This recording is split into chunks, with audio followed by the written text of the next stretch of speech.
Dave. Ian? I have a question for you. What podcast is this?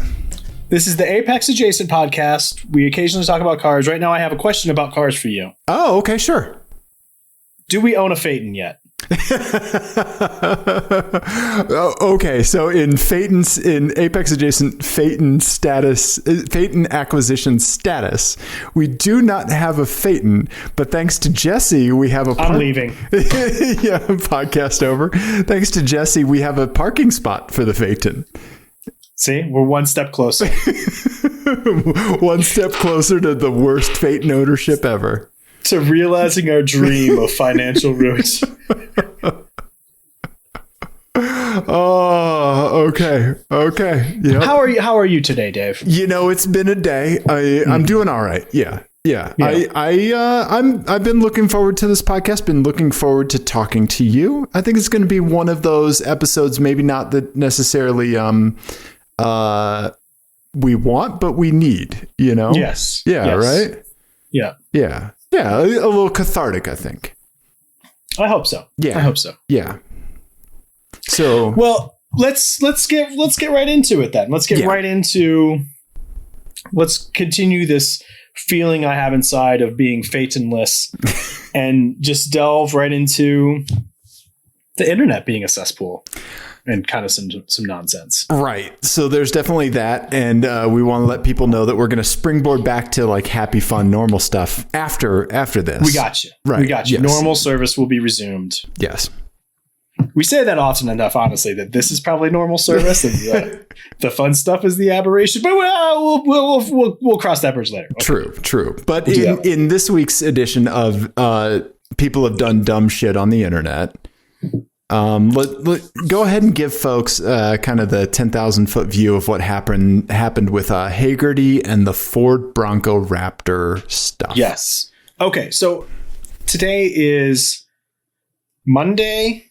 I'm going to say March 3,455. Yes, March Andre 3000. Yes. No, it's Monday, January 24th. Yeah. And the big news now this week is the Ford Raptor, or the Bronco Raptor is coming out, and the embargo lifted all at the same time, and so everyone's publishing their stories and blah blah blah blah. So Hagerty had this article, and it was a very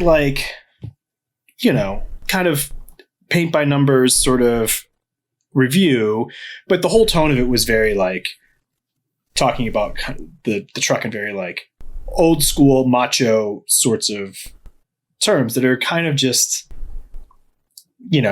as the kids say, cringy. I believe I'm saying that right. Cringy. I think cringy. That's it. The kids say cringy. Yeah, cringy. Yeah. Uh-huh. Yeah. But yeah. So, and I think the Instagram post was probably worse than the article.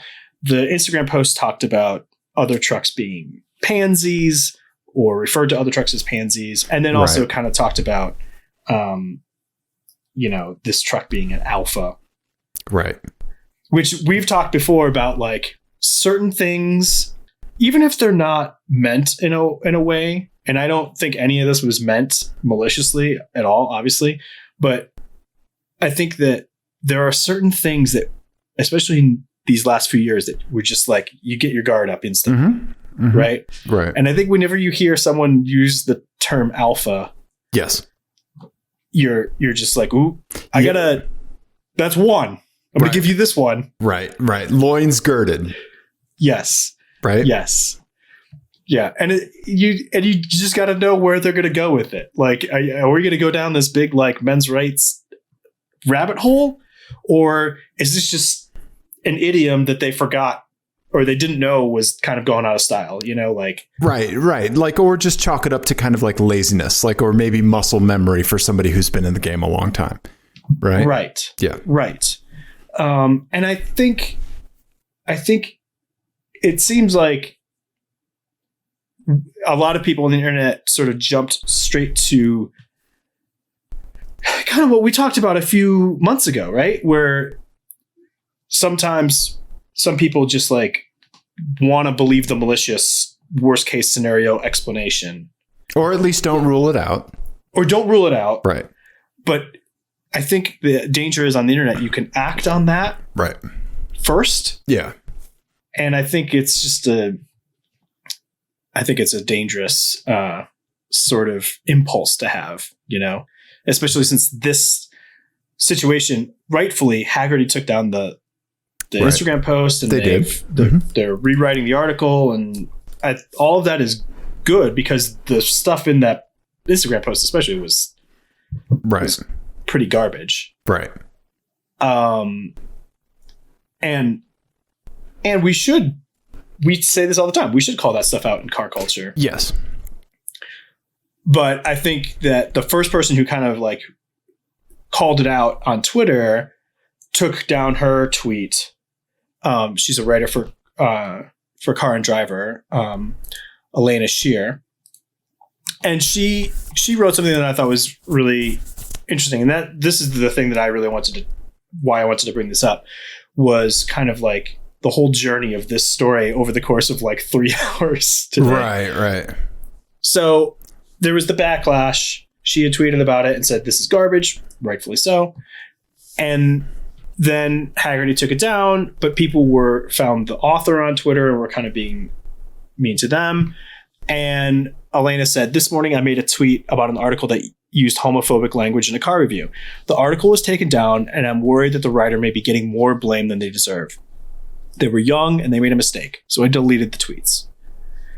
Which I thought was like a very healthy, good thing to do. Like, let's call this out. I think obviously the editors at Haggerty were more to blame than anyone else. Right. And then we'll all move on with our day. Right. I think that there's a few kind of things, like a few places that my mind goes to with this, right? And I think that like what we talked about in our Jeep 4xe and Jeep Rubicon 392 episode, I think is kind of poignant here, because like the kind of encapsulation of masculinity, or kind of like that masculinity in our culture and in car culture, right? Like I finally landed on something thinking about this Bronco Raptor article, in that like masculinity cannot be like, is not defined according to me, right? Like my masculinity, or my idea of masculinity, I don't allow that to be defined by the diminishing of something else, right? Or the insulting of something else, right? Like, or like, putting down another thing does not establish masculinity, right? So like there's a positive way to kind of establish an identity, and obviously a not, right? And when you look at like establishing masculinity through the lens of calling yourself an alpha and everyone else betas and all that stuff, right, or calling other people pansies when you are not, right? That's the completely wrong way to talk about something that like,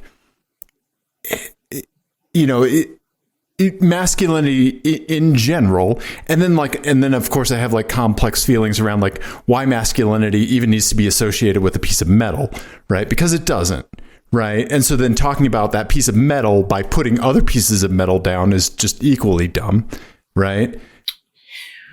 That's really good. I really like that. I mean, I think that's really insightful, because I think it has been tough to talk about masculinity these last few years, because you kind of like, I don't know, I've always felt a little ambivalent about it, like whatever. Right. And toxic masculinity is absolutely a real thing. So I just want to make sure that like I'm not like taken as like being diminishing for like all of the insane dumb shit that masculinity has caused, and all of the pain like that toxic masculinity stuff has kind of impacted people with, right? Because that's awful, right? And we've grown up with that. Like we've grown up with that our whole lives. We've seen it. Sorry, I don't want to cut you off. Yeah. No. I think you're really onto something there, because it's, you do hear about other people who, where I was going with the comment about me being ambivalent about it is that there are people who aren't ambivalent about it and are right. really try to work through this and like, and come up with more positive ways to talk about it. Right. And I think about like Nick Offerman all the time. Like he's someone who does that a lot. And he talks about, sort of like self-reliance and just having your shit together and taking care of the people around you and that sort of stuff. And that is the opposite of what you said, because it's reflected. Right. It's talking about yourself and bettering yourself and that sort of stuff. Positive actions.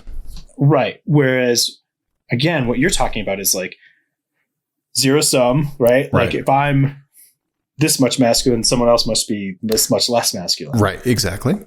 And all of that. And to bring it back to cars, we made this same sort of argument about coal rolling. Yes. Right? Yes. We're like all other car cultures, car subcultures are like they're for each other. They're for they're for either yourself or someone else that is into the same thing that you're into. Right. Whereas coal rolling is the only one that I can think of that's like directed at someone else. Right. It is like an antagonistic, right? It is. Yes. Right. It is just meant to say fuck you to someone else. Right. Right. Yeah. Right. And I think that all goes back to the thing we keep coming back to on the show about like seeing the world in zero-sum terms. That like if I'm doing well, that must mean someone else is doing worse, and if someone's doing better, that means I'm doing bad.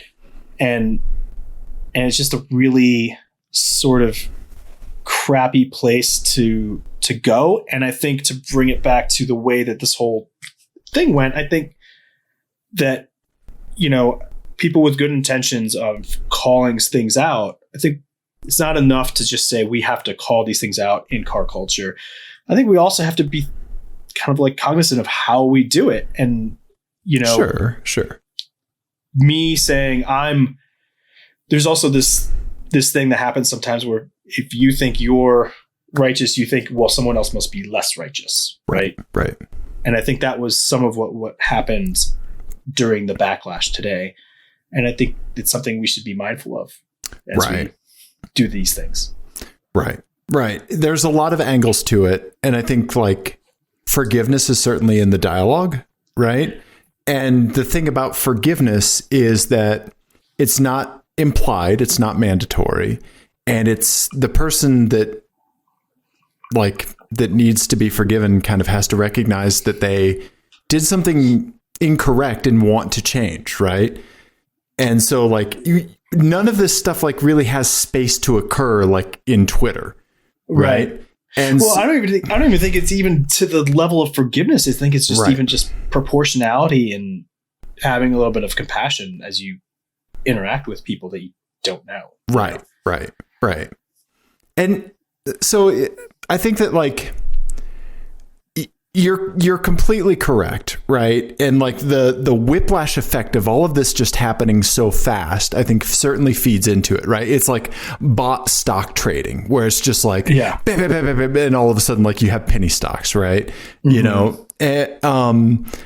But also like to kind of paint the environment, this Haggerty thing happened less than 18 hours within like what happened with BBC Top Gear and them tweeting about the winner of the Monte Carlo rally, right? And so for anyone who doesn't know, BBC Top Gear tweeted that Sebastian Loeb, go figure, Sebastian Loeb wins a rally, right? He wins all the fucking rallies. This is 80th win, right? Sebastian Loeb and a maths teacher won the Monte Carlo rally, right? And female erasure is something that is hugely prevalent in our media, right? It's a huge issue.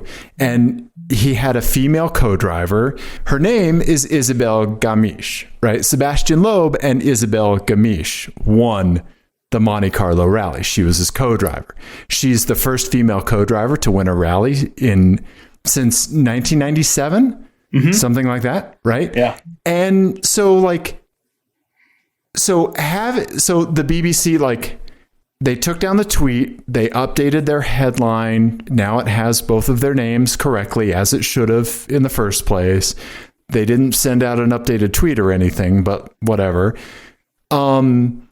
But the fact that, like, these two things kind of happened in, like, the same 24-hour period, where there's just, like, overt, like, muscle memory, like, chauvinistic female erasure, right? Or erasing a female's name to get a more clickbaity headline, right?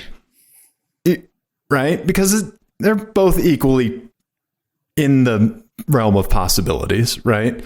Probably more the clickbaity headline, right? Yeah, I mean, to be fair, I think it is like it's an interesting story that her full-time job is a math teacher, right? But that's on not the side, the headline. She's winning a WRC rally and the most prestigious one. But if you want to, I'll give you a headline like that. If you say former gymnast and maths teacher won the Monte Carlo rally. Right? Yeah, because Sebastian, I agree. Right? I agree. And I just am saying, like, again, I don't think someone is going like, we're going to make sure women. We don't mention, we're not going to mention this woman. Right. It's like, this is an interesting story. I need to condense it into this tiny little thing. And this will grab attention. Right. Yeah. Not realizing that they're doing something dumb. Right. And so when people say, like, what is systemic, like racism, misogyny, like sexism, like what is systemic and institutional? This is systemic and institutional. Right. Like when it's being done by the structure, like whether or not the participants really realize it. Yeah. Right. And so, like, rightfully so, like, I feel like when, like, car Twitter is, like, kind of like playing whack-a-mole with all this shit going on, like, there's going to be the whiplash effect to, like, the Raptor article, right? And our guard is, like, extra up, like, when it, like, because these things happened within 24 hours, right? Yeah. And it's a fucking minefield, man, you know? And, well, maybe not a minefield, like, that's maybe the wrong term, but, like, shit's coming at us from all sides, right? Mm-hmm. There's a lot of good shit out there, but, like, I don't know. It just shows you how steeped, like, we are in still, like, some of this old school thinking, this, like, you know, prevalent misogyny, female erasure, like, stuff like that. And without, like, really realizing it, you know? Well, and I think that's most of the answer here, right? Is that, and I think this is where we're driving towards an ask, right? Is that I think all these things that we're talking about are just because all that shit is in the stew around us, right? We're all swimming in it together. Mm-hmm. And sometimes, you know, you reach for an innocent idiom and you get a little of the misogyny on it. Right. Like it's the misogyny gravy just sticks to it. Right. Right. And you don't realize it.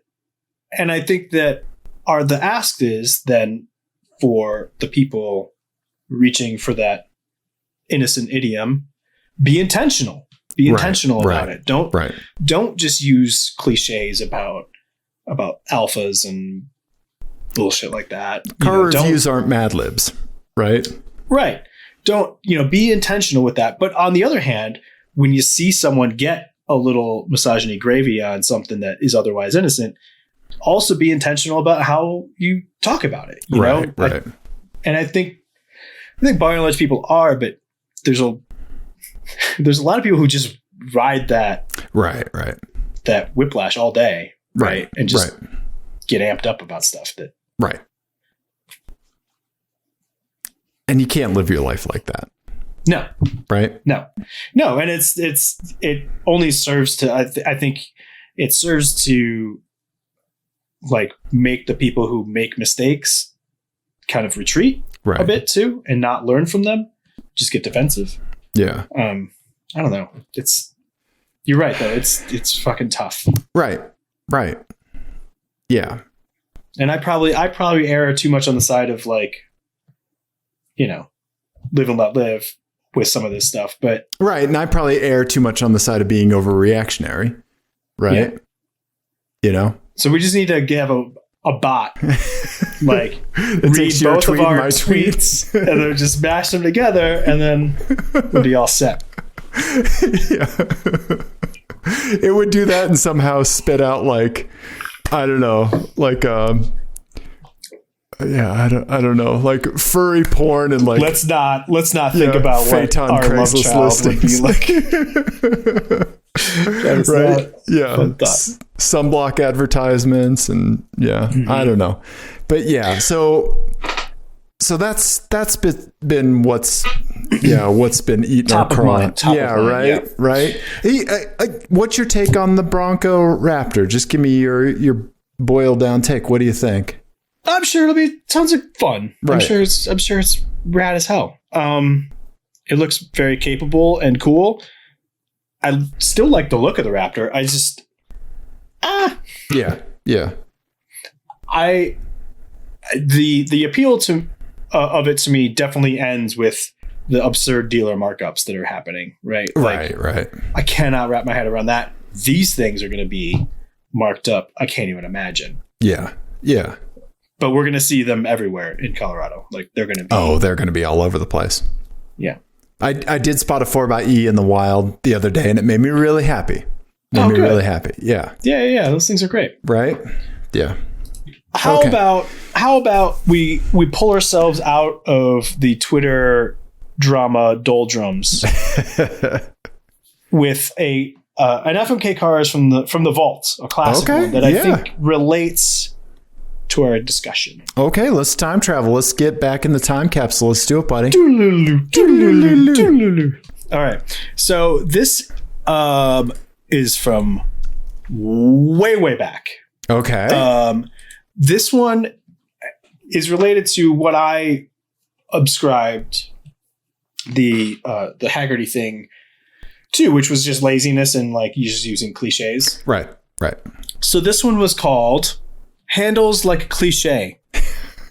Cars that were actually said to have go-kart-like handling in published reviews. We played this one with our buddy Greg, professional kart driver. Yeah, you're right. Back at the Blanket Fort at my old place. Yeah, one of our earlier in-person interviews. Yeah, Greg Welsh. Yeah. Wow. Yeah. Very good memory, Dave. G. Welsh. Forgot that. G. Welsh _45 on Instagram. You see, you be a guest on this show, Dave. I think, and your Instagram handle. It's not. I think it's just. I don't think there's an underscore. Yeah. Your Instagram handle will be permanently branded into Dave's brain. Yep. There you go. Yeah. We love you, Greg. Yeah. Amazing. Yeah. So anyway, yeah. Okay. Yeah. Okay. This is my savant like talent. Great. How am I going to turn that into a living? Right. Yeah. Okay. Okay. All right. So there's no catch with this one. It's just cars that I did Google search for handles like a go-kart, and these were the reviews that popped up. Okay. 2014 Honda Fit. Oh, yeah. Okay. Or if you're in the Europes, the Jazz. The Jazz. Okay. All right. Yeah. Why didn't they call it the Jazz here? That's such a better name. Because America's racist as shit, and they're like, they think they're like, yeah. But come on. Yeah. Okay. All right. What is the 2014? Is it this style or is it the older style? Is that a Gen 1? Because I know Gen 1 had horrible leaking sunroof issues. I think it is. Ooh, yeah, I don't know. Let's find out. We're going to Wikipedia, everybody. Wikipedia. It's right on the bubble. Yep. Third gen. Okay. All right. So no leaking sunroof. Thank you, Ian. Okay. No problem. All right. Yep. Okay. 2013 Mini Cooper Paceman. Paceman. The Passman. Do you remember when this came out? I do, and the people didn't like it. People were all freaking out about it. It remains pretty stupid, this car. But I wonder if I wonder if the vitriol, because part of the vitriol about it was how expensive it was. Right. Yeah. It was absurdly expensive for what it was. Yeah. But I wonder if it would make more sense in the used market. I don't know. Okay. Yeah. All right. Anyway. All right. Okay. 2009 Smart 4.2. Oh boy. Bravest. Passion coupe. Oh. Ian and I sitting in the passion coupe. I mean, come on. Yep. Yeah. Okay. All right. Okay. I think there's no catch. Just the catch passion is coupe. that I thought about writing in a cliche thing you have to say when you get out of the car, but whatever. Okay. Oh boy, this is tough. So should we just kind of omit Dave's gingerness fit issues from this? What do you mean? Oh, do you not fit in a smart car? No, the windshield on the convertible model hits me the top of it right here. Let's pretend you fit. Okay. Let's pretend I fit. Okay. So I think I would marry. Oh man, this is a tough one, right? I think I would probably marry the Jazz. Okay. I think I would marry the Jazz because I think I would have more fun driving it, right? On a daily than I would. Would you rebadge it? Sure. Yeah. Then I would say the Paceman or Paceman S, right? Because I think slow car fast, that whole thing. But also I often legitimately maybe once every 2 to 3 weeks, I think about how much fun you and I had just driving the ever loving shit out of a Nissan Leaf. Right? And just how fun that was on super eco tires and all of that. Right? Yeah. And you don't get that same enjoyment out of a Mini Cooper. Right? You have fun, but it's different. Right? Yeah. Mm-hmm. And so I think that means I'd kind of have to kill the Mini. And then for a day, I am cramming you into the Smart 4.2 Passion with me. And we're going to live stream a 24-hour live podcast with you and me in the Smart 4.2. And we're going to try not to tread on what Top Gear did back in the day where Richard and James spent 24 hours in a smart car. Oh, that's right. Yeah. Also, I forgot to mention earlier about the whole masculinity and all that stuff. Fuck Jeremy Clarkson. Just want to say it more because I fucking hate that dude. All right. So anyway. Yeah. I think you and me in a Smart 4.2 for 24 hours would be great. I think we'd get in. I think we'd unpack some things. Whether we wanted to or not. Would your therapist be on the Bluetooth, or is that we're just going to drive to her office, or how's that going to? Yeah, we would drive into her office in the Smart 4.2. Okay. We would put the Smart on the couch. This is the couch, right? Okay. Yeah. Okay. Exactly. Yeah. What do you think you would do? I think I would crush the Smart. Okay. Yeah. Because the Smart annoys me because it's it looks like it should be stupid, dumb fun. Right. And I have driven one and they are terrible. Right. You've driven one. Our good buddy Peta has driven one. It's not good. Right. Okay. Terrifying, right? A little, actually kind of scary, right? Sketchy, legit sketchy. Yeah, not in a fun way. No, it's just bad. It's not. Yeah. Okay. Yeah. But the Honda Fit is a super fun car. It's a fun little car. It's very practical. You get tons of stuff in there. Yeah. So I think I think marrying the Fit is the smart one, and then driving the Mini Cooper Paceman for a day. Okay.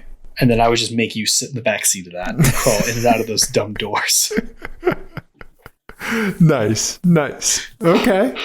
All right. Yeah. Did I had that Twitter memory totally unlocked for me, totally repressed and unlocked of you driving me in the Mercedes Benz. At High Plains Raceway and me in the back seat. Yeah, you also were in the back seat, but I think you had a much better time than I did back there. Yeah. Well, I just remember my overriding memory of that. Of being in the back seat for your laps was you going, there's so much grip. And then me just watching the traction control, like go like it was a strobe light. And you were like, I don't know, there's no slip at all. I can't break this thing loose. Meanwhile, German Werner Herzog nanny's like, no tires spin for you. Mm-hmm. Yeah. Yeah. Right. Okay. Ian, I appreciate the F1 or the F1, the FMK cars, and I appreciate the conversation around the Bronco and all of that stuff. Yeah. Thank you. So yes, thank you for going with me on that journey. Yeah, no, it's important, and I'm glad we can talk about that kind of stuff, right? Mm-hmm. But I was doing some thinking. Like this, I don't know if this was shower thoughts or insomnia thoughts or what, but I realized you and I had a little bit more in common than I thought when it's come to our car ownership. Okay. So you and I have had a disproportionate number of cars that we have owned that the body kit on the car has actually saved it. Like not necessarily saved it or made it so much better. Okay. Right? Okay. You mean aesthetically saved it, not Yeah. Okay. Right? Not like saved it from you putting it into a tree or whatever. Right. That certainly didn't happen. But no, like you and I have owned a lot of cars where like the body kit played a role in the in the aesthetics, and like it was a significant upgrade. Mm-hmm. Right? And so I was thinking through like cars just in general that like the body kit like truly like turns it around, right? And so I made a folder that did not sync over to OneDrive yet. Oh no. Son of a bitch. I'm looking at you, laptop, for not syncing, but I think I have enough that I can do some photo sharing here. Okay. First, obviously, I think is your Ford Taurus. Okay, what year was your Ford Taurus?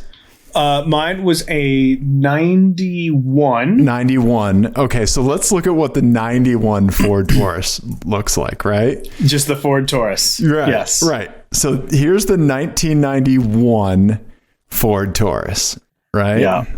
Okay. Yeah. Of course, a Repair Pal thing comes up for it, right? But yes, there you go. The Wikipedia one's a good, right? Yeah. Okay. Mm-hmm. Now let's compare that to the 1991 Taurus SHO. Mm-hmm. US SHO. Okay. There's so many U's. There's so many U's in it. Yeah. There's a lot of U's. Yeah. Right? Mine was green. Okay. But it looks good in white. It does, right? But like if you look at these like back to back, right? Like obviously the body kit, right? All the molding around the side sills, the bumper, the front back bumper, the wheels, right? All of that like really saves it, right? Mm-hmm. So then you have a Volkswagen R32. I think that's another crazy example because like let's look at a standard Mark IV Golf, right? Yeah. Well, I think that's a little bit more than that, though, because I believe the body is different. Like the panels are actually different on the R32. It's at least the fenders, like, and that's all one big piece. So like that side piece of the body is actually different because there's not like, it's not like that whole side is one piece. Is what I'm saying. What are you talking about? What are we talking about? What, like the front quarter panel? Right. It's not a front quarter panel. The whole side is one piece. I don't understand what you're saying. Don't worry about it. It's fine. The whole side is one piece. It's not. I thought I was saying something. Don't worry about it. It's fine. So then 2004. So I don't have any picture of your car that's not on a tow truck. So we're going to Google for it. But I think right. Okay. Right? It drastically turns it around, right? Yes. Yeah. And same with yours and the Vegan. Right, exactly. Because like a bog standard Saab 9.3, right, versus the Vegan, right? 9.3 Vegan, right? Like, I mean, come on, like, what are we even talking about here, right? Yeah, that's a body kit, right? Yeah, because are the fenders even wider on that? It's like it's just a true body kit, right? It's just a true body kit. Yeah, so like you see the exact same quarter panels. Whoops. Yeah, right. Exact same. It's truly just the bumper, the side skirts, the back bumper, the spoiler. Yeah, right? I think that's the best example yet of that, because that is because you're like the quarter panels and the hatch and everything else is just bolt on, right? Change, like you can just do it with a standard one, right? Whereas with my car, if I did a front fender from a regular Golf, it would look weird. Yes, it would, right?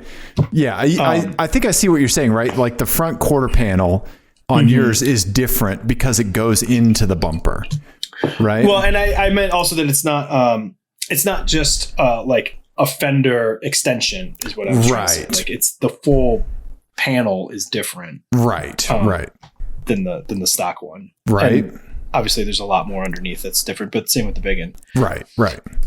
Can I tell you the example that I always think of? Sure. Is like the 80s Cavalier. Oh, okay. The Z24. Oh, yeah. With the body kit on the Z24. That's a good one. It's such like an outrageous body kit for, I mean, really. Yeah, you're talking about this one right here, right? Yes, yeah, exactly. So what year is that? That's going to be like 88, no, maybe? That's a 90s Cavalier, buddy. Is it? Yeah, it's gotta be. Yeah, that's a 1990 Cavalier. But yeah, if you look at like this 89 down here, okay, that Z24 down there, right. This is the same generation. It doesn't matter. Right. Late 80s to early to mid 90s, because then the bubble one came in 96, 97, maybe. Right. Like Donnie will tell us. Donnie, if you still listen to the show, right. But like, look at this Cavalier versus the Z24, right? Right. Yeah. Right. Okay. Yeah. No, that's a good one. Yeah. And then there was also that whole like the Chevy run with the Lumina, the Beretta. Yeah. Right. Like all of that where like the body kit really did some heavy lifting. Right. Because they were all the same car and they were all terrible. Yeah. Right. Yeah. Okay. I knew somebody that had a Chevy Cavalier, the Z24 in high school, and they just thought they were the hottest shit. Yeah. Okay. That came with the car is just an inflated sense of self. I think people in this like Radwood era of like nostalgia, people forget, I think, what absolute douches Z24 owners were. I think you're right. In the 90s, right? Yeah. That was, what would be the equivalent today? What would be it was almost like, Mustang GT still existed then. Right. So there was still them. It's a Tesla with a vanity plate. Yeah. Right. Yeah. Or like a really kitted out WRX here in Colorado who thinks like this is a race car. Right. You know? Yeah. Because I have a downpipe. I have a downpipe and mud flaps. This is a race car. Yeah. And a full charged vape pen. Yes. Yeah, exactly. Okay. That is what this was. Right. Back in the early 90s. I think you're right. Yeah. I think another good example is Obachowski's Peugeot 405, right? Because like here's a standard 405, and then here is a 405 MI16. Oh yeah. Right? Yeah.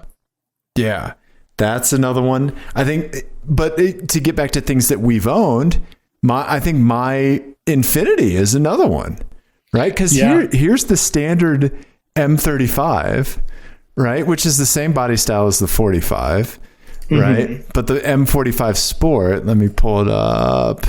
Infinity oh my God, I can't type tonight, Ian.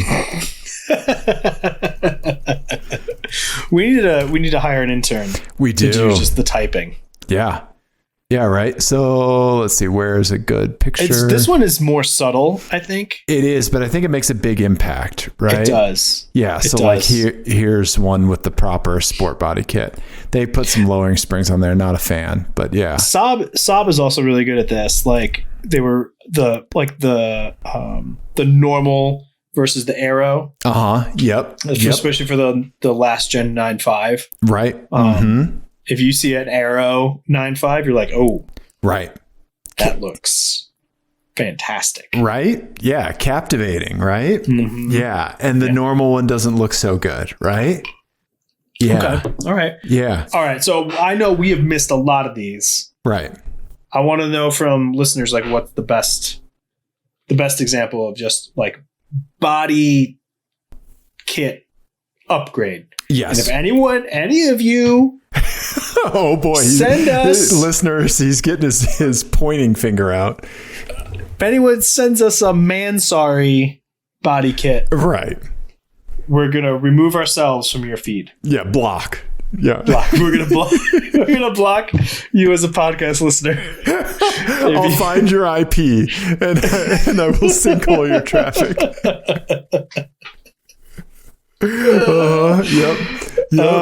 Mansory. Man, I haven't thought about them in a long time either. I think Doug DeMuro spotted a Mansory Cayenne like just within the last week out in the wild. Yeah. So yeah. Oh man, I wish I had seen him post about that because I would have tweeted my fantastic joke, which is it's pronounced man. Sorry. Nice. Yeah, nice. Thank you.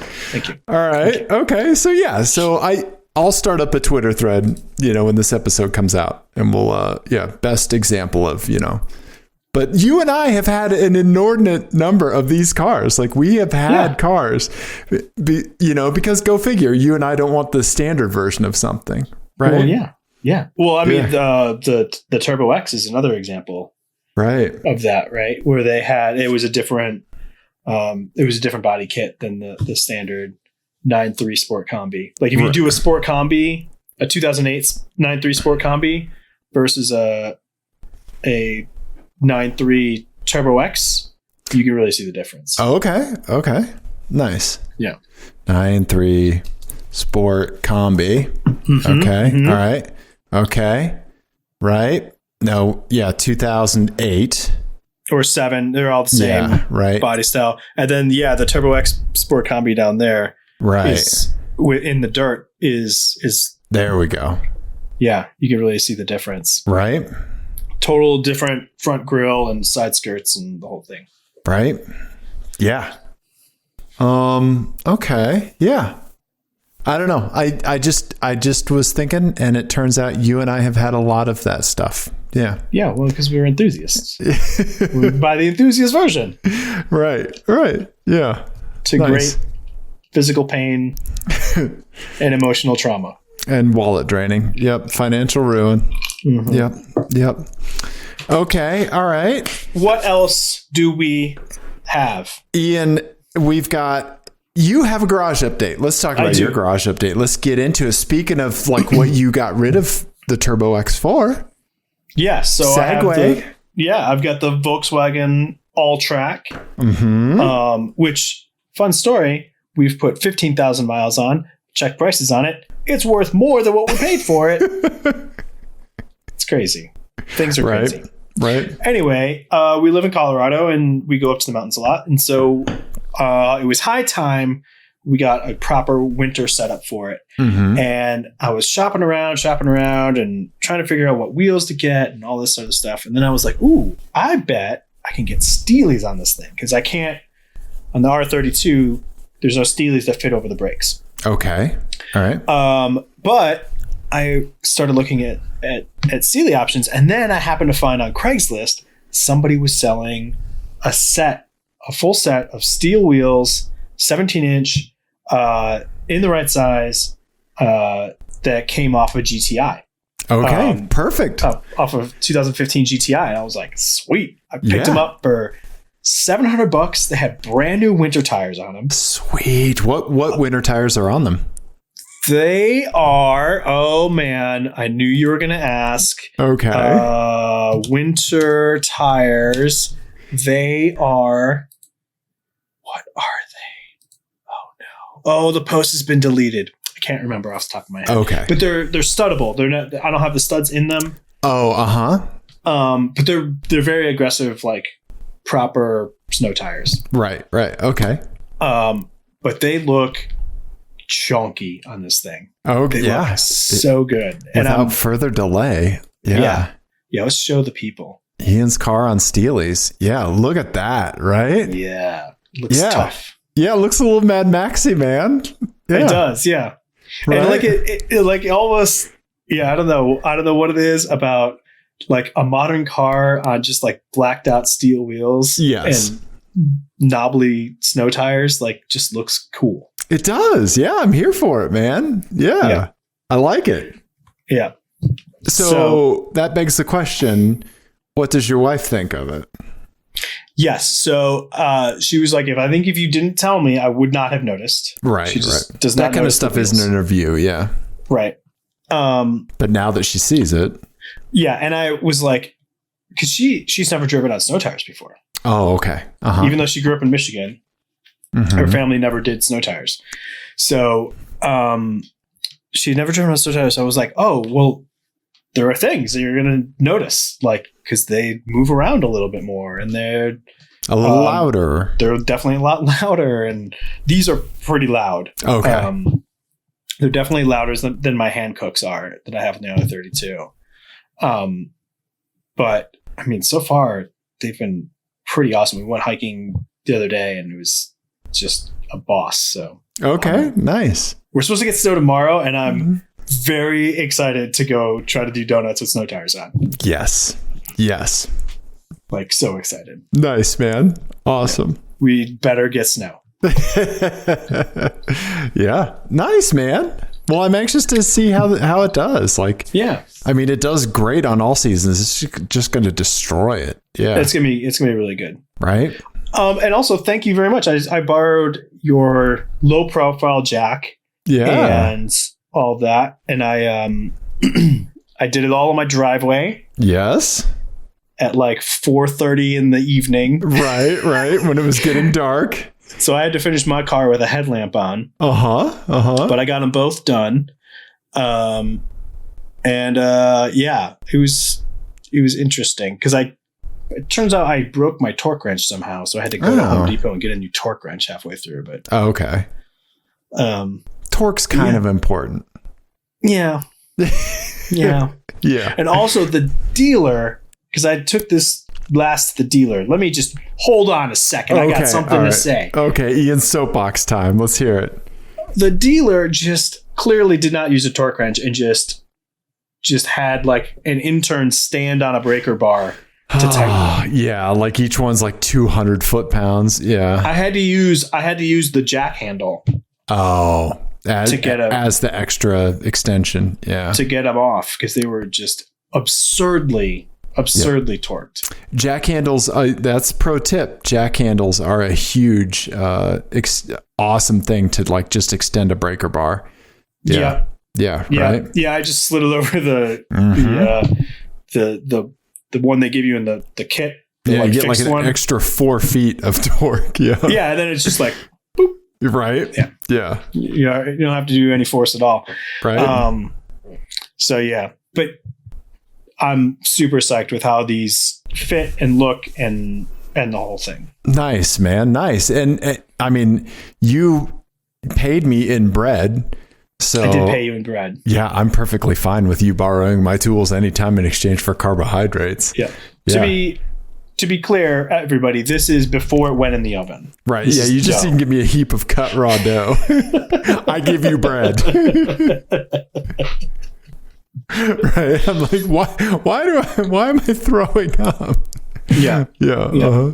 Okay. Yeah. Yeah. Yeah. The bread thing I've been doing for a long time, and I think I finally have it like pretty. I don't have to look at it. I just have it memorized. Just do it. Nice, man. Nice. Yeah, it's good. No, the reason I don't have any finished pictures of it finished is because we just fucking ate it. Yeah. So there you go. Yeah. Yeah. Right on, man. No, I'm excited to hear how your car does on the Steelies. Yeah. Your car looks so good. Thanks. Just great color, all that stuff, man. Yeah. I'm super psyched about it. Nice. I also picked up some new tires because Costco's having a sale on Michelin stuff, $150 off a set of 4. Nice. And so I picked up new all seasons for Luther and did this with the Fiat. So that is 4 17-inch Lexus wheels all lined up in the Fiat in the back of it. Yeah. Fantastic. I couldn't get the new ones in the exact same way because the new ones must be just a touch thicker. Mm-hmm. Yeah. So I had to have it was a different Tetris game on the way home. Yeah. So yeah. Yeah. But I got some Pilot Sport all seasons for the summer set for Luther. Nice. Yeah. Yeah. Out the door for $880. So that's not bad. No. Yeah. So what size are those?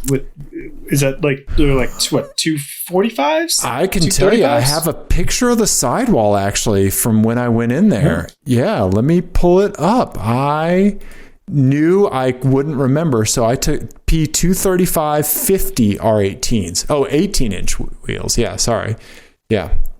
18s on Luther. So yeah, 50. That's a lot of meats. It does have some meat to it, and I like it. It's cushy. Yeah. Right? Yeah. Yeah. I don't know. This is the first car I've ever just been perfectly fine with the stock wheels. Mm-hmm. I think they look great. Yeah. Yeah. I mean, they're heavy as shit. They are so heavy. Yeah. But I mean, yeah, I dig it. Yeah. I'd be interested to see what different wheel looks, what they would look like on your car. I futzed around on Tire Rack a lot and I could just never land on something that really hit me. I think. Hear me out. Turbo fans. Yes. And that's the thing. The thing that I liked the best was something that had a little bit of an orange color to it. Oh. Because I think when you have a white car, I think you go black wheel or crazy color. Mm-hmm. When you have a black car, you can go black wheel or gunmetal, you have some movement around there, right?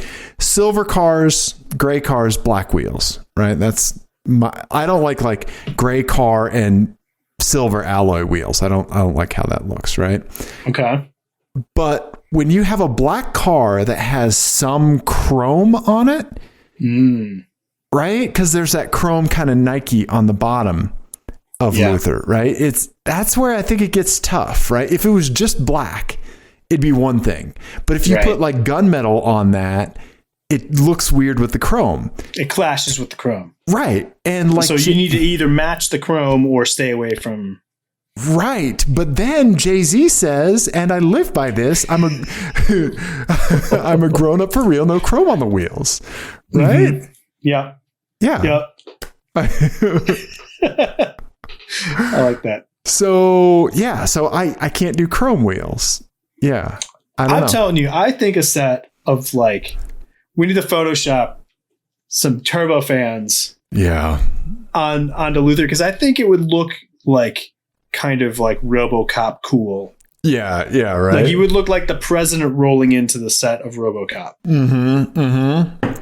Yeah, I'd look like an early 90s, pretty good, solid budget movie villain. Yes. Right? Exactly. Bruce Willis is trying to kill me. Yes. Right? Yeah. Yeah. I don't know what happened, but Gary Sinise is my buddy now.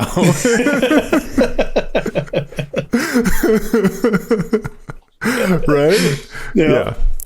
Okay. Nice. Let's see here. What else? We got a bunch of stuff to talk about. We're going to have to kick stuff to another show. We are. We're almost at an hour already. Whew. Okay, let's see here. Let's get your garage updates. Yeah, Abarth tire hauler. I put some new stripy stripes on the Abarth. Just ordered like an eBay kit. And I think they turned out pretty good. The back is peeling a skosh, so I got to clean them up. Right? So there you go. They looked great. I saw them in man. person. They look really good. Thanks, dude. Yeah, I appreciate it. I got one of those adhesive remover wheels for the drill. Oh, okay, cool. Yeah, it looks like a big round eraser. Yeah. So it took me for the roof, it took me 20 minutes just with the heat gun and plastic scraper to remove, just to get the bubbles. No, to remove the old stripe. Oh, wow. Per stripe. So it was about 40 some odd minutes to remove just the roof stripe. We're not talking about like the rear spoiler piece either. Yeah. Right? So just 2 pieces of vinyl. UV rays are a son of a bitch, man. They break shit down. Mm-hmm. Right? And then, it was pretty easy to apply. I kind of like made some guides with painter's tape and then kind of knew that like I was heading in the right direction, like making sure it was lined up in the painter's tape. And you'll notice there's something missing from my hood. There was a stripe on your hood, right? Right. That's because this is a junkyard hood. Oh, off of a normal 500? Off of a normal 500. Okay. How did we not talk about the body kit on this? You're exactly right. Fiat 500 Abarth versus the standard 500. That's another one, right? Yep. See, you and I have just basically done nothing but buy cars with body kits, right? Yeah. No, good call. So I got a junkyard hood. There's a Fiat in the junkyard at the U-Pull with the same paint code. It is. I took a picture of it because I love a U-Pull-it day, man. Right? You do. You put your little jumpsuit on. I love it. Right? You just see everyone. You should see him at the junkyard. He's giddy. Oh, I take all kinds of pictures. I mean, come on, look at that. Yeah. Right? I love it. Look at the old Nissan hardbody. I used to have one of those, man. Yeah. Yeah. Right? I mean, this is what happens in a front end collision to your AC condenser. Right? Yeah. Crumple zones. Right? Here's the Fiat I was sitting in. The steering wheel was sitting over in the passenger footwell. I don't know what they were. See, this is the kind of thing that I'm wondering. I'm like, what were you trying to get that I'm going to need to pillage out of another Fiat later? that like this one's like, what sensor, what module, what thing broke on yours that you went and got it out of this, and now I'm going to be disappointed. The steering column lock or something. Yeah, right. Yeah, because the airbag was in the footwell, all that stuff. Look at the stock shifter on the 500. This was a manual transmission car. Let's just look at that little adorable guy. That's cool. We'll tell you where the one is, where the reverse is. You figure it out from there. Yeah, you know the rest. Right? Yeah. Right? Yeah. Yeah. But yeah. It's very Italian. Right? Right? We'll make it look pretty. Give you the bare minimum information. Yes. Yes.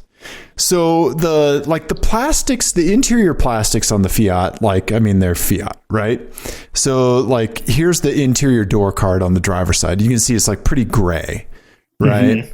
I did some of that plastic trim restore on the passenger side, and like it turned it around, man. Like I think it looks great. So I just need to do the driver's side. Yeah. Nice. Yeah. Just a little bit of Fiat work. So here's the scuff on the front driver's side, right? The whole front bumper has paint protection film on it. And I think I can heat gun off the paint protection film, and that scrape, I think, is just in the film. Oh, that would be awesome. Right. And because like I tried like using some mineral spirits and stuff on like a really small section just to see if like any of the paint would come out, and scrub them with a little microfiber and then like a little brush, and it wouldn't. And so Johnny, if you're listening, if you have any advice on how to get paint out of PFE or PP, PPF. Thank you. Yeah. Right. Otherwise, I think I'll just take the paint protection film off because, I mean, it's my fun little car. I don't, maybe I'll get it redone. I don't know. But yeah, I mean, you could just take it to a place that does clear bra, just have them take that off and say, if this scuff comes with then redo it. And if not, just leave it. Right. Exactly. Right. That's a good idea. Yeah. Yeah. So yeah, that's kind of the next thing to work on. The trailer hitch. Yeah. And then cutting the hood for the hood vents. I didn't want to cut into the OG Abarth hood to cut the vents into. So why did you replace the hood? Just because you were going to do the vents? Hail damage and doing the vents. Yeah. Okay. Yeah. So there were some pretty beefy dents in the hood. Yeah. So now I have a dent-free hood. So that's good. Now I'm going to cut some holes into it. Yeah. Are you going to put stripes on the hood too? I think just here, I kind of set the vents on the hood just to see what it would look like. This is about where they're going to be. I think I might not need the stripes since the vents are black. Right? Yeah. I don't know. I can always add the stripe, but like the Abarth stripes, the original stripes kind of like came down to like a point. Right. They kind of follow that line there. Right. Yeah. That's like middle line. And I would have to like hand cut that out of the vinyl that I have. And I don't know if I'm that talented to make that look smooth. Last hood question. Yeah. Does the Abarth hood have different heat shielding and stuff than the normal one? It does, because this is a hood from a non-turbo car. So the heat shielding is the same, but for the turbo and Abarth models, they tacked a heat reflector onto a portion where, like, if you look at the heat shielding on like the turbo and everything, you can see like that it's basically letting hot air come over to the cool side of the turbo. And so like if you drive around and then put your hands on the hood, the hot side is cool, but the cool side is actually really hot to the touch. Really? Which is the whole reason it cooked exhaust valves. Huh. Because that heat just sits right there, right? So are these vents going to be... obviously they're heat extractors, but are they going to be in the right spot? Is one of them going to be in the right spot to vent that? Yes. Yeah. They're not going to be in like the best looking spot. I think they're going to be a little bit more spaced out from what you see in the picture. But yes, it will be in the spot that will, like, the heat will go out from there. Awesome. Right. Yeah. Yeah. Ah, Fiat. Right. I mean, you slam so much into such a tiny space. Yeah. And then I did get black vinyl in the mail today and some of that 3M cutting tape. I want to black out the chrome around the Abarth logos on the front and the back. Yeah. Yes. Okay. Yeah. Awesome. I have Ian's endorsement for that. Absolutely. Okay. Yes. I think it would look good on the back as well. Yeah. Here's the back. I'll chrome out or black out this part as well. Yeah. The latch handle. Cool. Yeah. And then I'll do the plastic restore on this bottom diffuser. Yeah. So hell yeah, that's really coming together. Thanks, man. Thanks. I put an oil treatment in Luther, so like I have to drive Luther like 100 something miles. So I'm like, oh man, like I gotta drive Luther. Like I want to take my scooty scoot toot car, Yeah. Yeah. Yeah. So yeah. Right on, man. Yeah. So Abarth, yeah, loving it. My little grocery boy. Awesome. Yeah. Right. Ian, we have a voicemail from our buddy, Nick Lindy. Let's listen to it. Yeah. Okay. So I should be able to play this and you should be able to hear it. I can't remember if I piped this up so that you can hear it. Give me a thumbs up if you can hear it. So here's voicemail from our good longtime friend, OG Street Team member, Nick Lindy. Yes. Apex adjacent. It's Nick Lindy. It's been a while since I've called in. I almost boycotted you because you made fun of my RX 350 saying it was trash. But that's okay. It is kind of trash, but it's kind of nice at the same time. Anyway, I'm just in my Veloster Turbo. Maybe you'll hear it here in a second. And I'm listening to your podcast about Vipers with Cody. I remember the Motel Viper. It was at I-70 and Kipling all throughout the early 2000s over in Arvada. Yeah. Anyway, I also dated a girl in college. Her dad was, I think, the president of the Viper Club at the time, and he also had a Shelby Series 1. It was insane.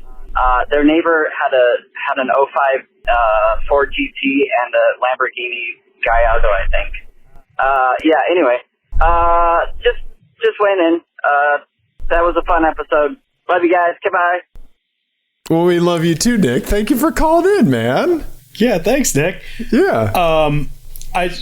Before we talk about any of the car stuff, I just want to say that it's refreshing to hear some listener feedback that, for once, Dave said something that upset someone.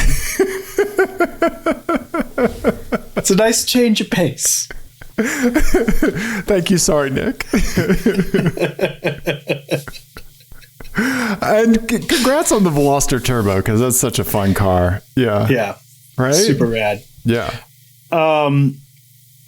I love that just the car landmark thing is like, is such like a true phenomenon, right? That like, oh yeah, I know that I've had that interaction with people, right, where you're talking about an intersection someplace and you're like, right. Oh, right, there's an NSX over there, right? Right, right. Yeah, there was that one by City Park, right? The street parked one. Yeah. Yep. Right. There's a Saab 9000, like a first gen Saab 9000 that is over in Uptown someplace. Okay. And it's one of the streets that like doesn't go through all the way. So I could not tell you what street it is on. Okay. Yeah. But if I see it, I know where I'm at. Right. And I know how to get home. Like, okay. I don't know what the name of the street is, but I know that a Saab 9000 lives there. And I give it a little wave every time I see it. I love that. Yeah. Like there's a BMW 8 Series on Alameda. Like an old one? Yeah. Here, let me see if I can, because we're gonna Street View it. We're gonna see if it's on Street View. Yeah, let me put in like it's over near the vet, the VCA Alameda East vet. Here, let's do Street Views. Let's drag the little guy. That's amazing. And then let me share the screen again. Okay. And then I want to show you something else on Street View. Okay. All right. Yeah, this is Street View, the podcast. But yeah, like that's so hilarious that Nick knew the same car landmark. Yeah. Right. I love it. Yeah. So it's over here. It's on the south side. It is. Yeah. It's this apartment complex. I do think about that NSX all the time. There's the something street under a car one? cover over there. Yeah. Yeah. Yes, this is where it normally is. Yeah, there is a BMW 8 Series that's been here forever. Yeah, and I think it might be one of the things lurking under the car covers. Yeah, there. Right. Yeah, that's funny. Yeah, but yeah, here I got to pull up a text message from our good buddy PETA because he sent me an address and he said, "Look at this address." And then go to Street View and see if you can see it. Okay, so here we'll go to Street View here. Mm-hmm. All right. Okay, so what are we looking for? That's what he said. It's a mystery. He said, "Look at the front of these apartments and tell me when you see it." Right. And so here we'll go. Is it a car thing that we're looking for, or is it just like? It is. It is a car thing. But here you go.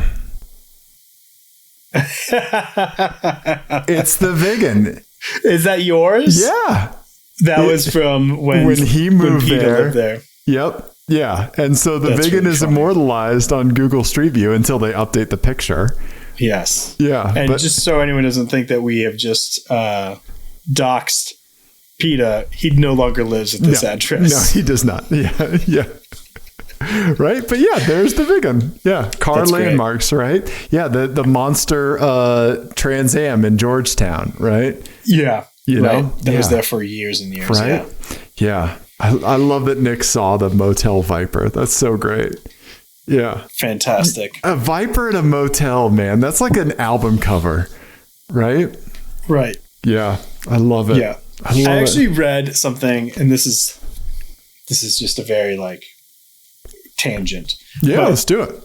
I read something about David Bowie this week that Nile Rodgers produced Let's Dance. Okay. Which at the time was like a big deal because he was like a funk producer and did a lot of jazz records and that sort of stuff. And then he was working with David Bowie. And so they were trying to figure each other out. And Nile Rodgers was like, well, what do you want this album to sound like? Because it was still a pretty novel thing for a rock musician to hire someone from kind of like the funk world at that time.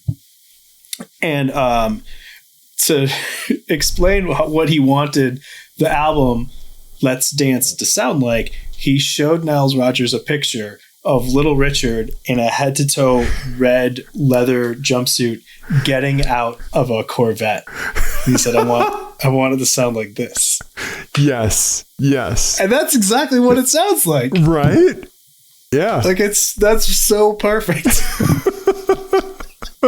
I love that, man. That's perfect. Yeah. Nice. Should we wrap it and we'll do all this stuff the next episode? We will. Yes. Okay. Yes. Yeah. So we have a bunch more listener stuff coming in next time. Yeah. We do. We have stuff from Israel and Mark, and we will get to you. Yes. Next week. We ran out of time because I was babbling. No. Because we're having too much fun. Yes. We also have some exciting guests coming up. We're not going to say anything yet, but stay tuned for some good guest episodes. One of them is a surprise guest to Ian. He has no idea who it's going to be, and I think we're going to have a great time. Little scared. Yeah. He's trying to get hints out of me, and I'm not going to give him any. Okay. All right. Yeah. Ian, last thing. Yes. We can cut this from the show or we can keep it. Okay. I'm working on a prototype car game for you that's kind of loosely based on the internet craze Wordle. Oh. So do you want to try that? Sure. Okay. All right. So I have to think of I love a Wordle. Okay. Me too, right? Yeah. I'm playing the Wordle Archive. Oh, you can go through the archive? There's a website that has the archive. Oh, yeah. Shit. Okay, I've been through 100 of them. Nice. No, how did you do with today's Wordle? I got it. I think I got it in 4. Okay, I got it in 5. It was a little tough for me, but you have a better vocabulary than I do. Yeah. You're better at word games than I am. Okay, anyway. So for this game, I have to think of a car, and I will be thinking about it in a specific configuration, right? So I'm going to think of I'm going to think of all of the kinds of things, and then then you're going to just guess a car. You're going to come in blank, and like Wordle, I'm going to give you some elements of it. Okay. Okay, and kind of iterate. You see where we're going here, okay, right? Okay. Okay. So let me think of a car. Okay. All right. Let me do a quick Google in the browser you can't see. Okay, let's see here. All right, I got it. Okay, I think I have a car. Okay, so I want you to give me a car, Ian. Toyota Camry. Okay, Toyota Camry. All right, so what do you have right about 4 wheels? Right. A windshield. Okay. So I will tell you that you have the fact that it is front wheel drive. Correct. Okay. For the Camry, there's largely 2 engine, and I want you to give me a year because I'm thinking about a year. Unless you just want to should we just do brand new cars? We should do current gen cars probably. Let's do that. Okay, current gen cars. So then I need to rethink. Shit. I need to rethink. Let me think of a current gen car. Okay. All right. Okay. oh my God. Like, this is like the Billy on the street when he goes up to that lady and he's like, name a woman. And she freezes. And he's like, any woman. My favorite one is when he, I think it was with Amy Poehler. He had he said, name 10 white people. Yes. And she just froze. Yes. Right? Okay. Okay, I have it. Okay, and so I want you to keep your first guess of Toyota Camry. Camry. Okay. Okay, so you have the fact that it is front-wheel drive, correct? Yes. Okay. Okay. The Toyota Camry, does it come with a 4-cylinder now? Yes. Okay, so it is. You have the correct quantity of cylinders. Okay, front-wheel drive, 4-cylinder. Do I have the right segment? No, that's great. Thank you. You do not have the right segment. Okay. But you do have the right origin or region that this car comes from. Okay. So country or region? Like, I mean, like, we can just kind of like broadly stroke like European, American, Japanese, right? Okay.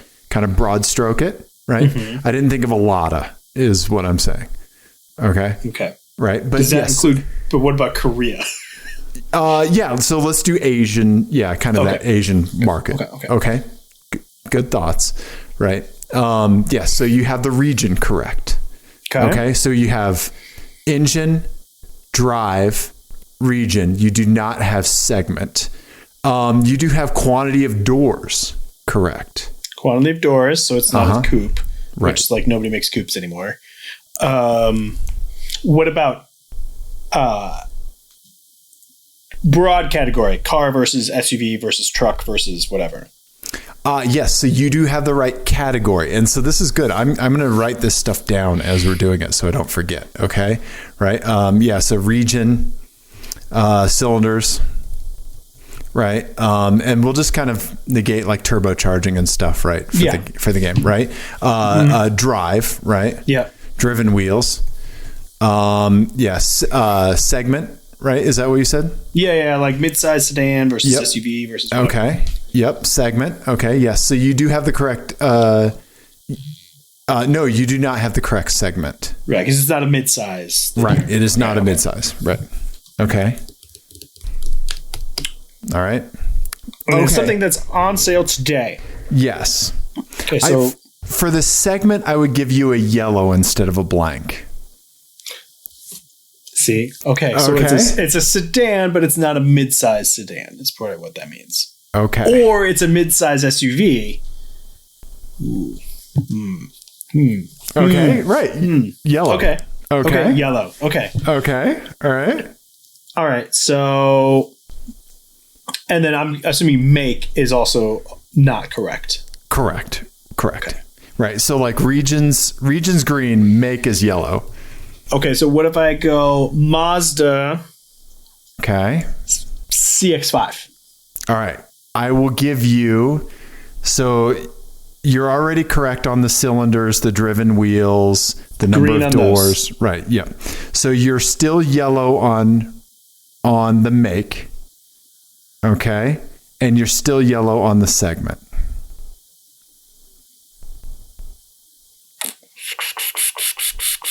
I'm going to make like a little graph and we'll be able to click the colors. Okay. How about we'll go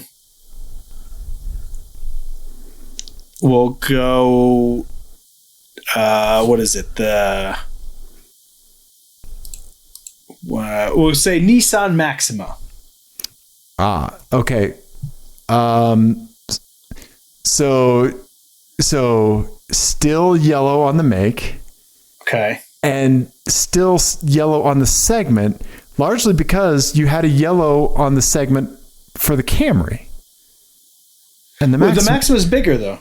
Maxima and Camry are like the same. The Maxima is full size, I thought. Oh, okay. Maybe. Well, yeah, because the Avalon and the Maxima are the same. Oh, okay. All right. So then, and this is the equivalent of the Altima. Yes. So I would still say yellow on the segment then. So so yellow on the make, yellow on the segment. This is guess number 5 that we're going into here, right? No, 4. Yep. Right. You guessed Camry. You guessed, what was the second one? Mazda CX-5. Yep. Uh-huh. And then a Nissan Maxima. All right. Maxima. So that means it's like a smaller sedan, probably. Okay. All right. So we'll go Honda Civic. You get all greens across the board. Okay. There you go. All right. Yeah. What do you think? I like it. Maybe some potential there? Yeah, I think we could play kind of with hone it a little bit, right? Yeah.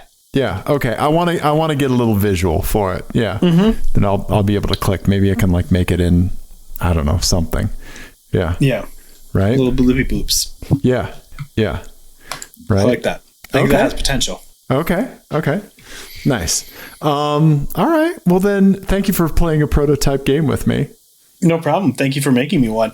What should the people do if they enjoyed all of this? We're all over the map today. You should absolutely hop over to Twitter and chime in on our Cars Made Better by Their Body Kit, right, thread. Yes. Yeah, so I'll put that up like Thursday night, right? You should definitely do that. Follow us on Twitter. You should subscribe to us on YouTube, please. We love you. Leave us a voicemail.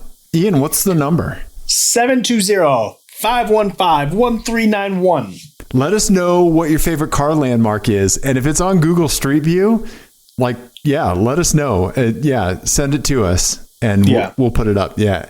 apexadjacent@gmail.com, or you can text us a link to it and we'll street view it and look for it. Yeah. That'd be some fun. Yes. Right? Absolutely. Okay. Yeah. But there you go, buddy. Well, everyone, we love you. Thank you. Goodbye.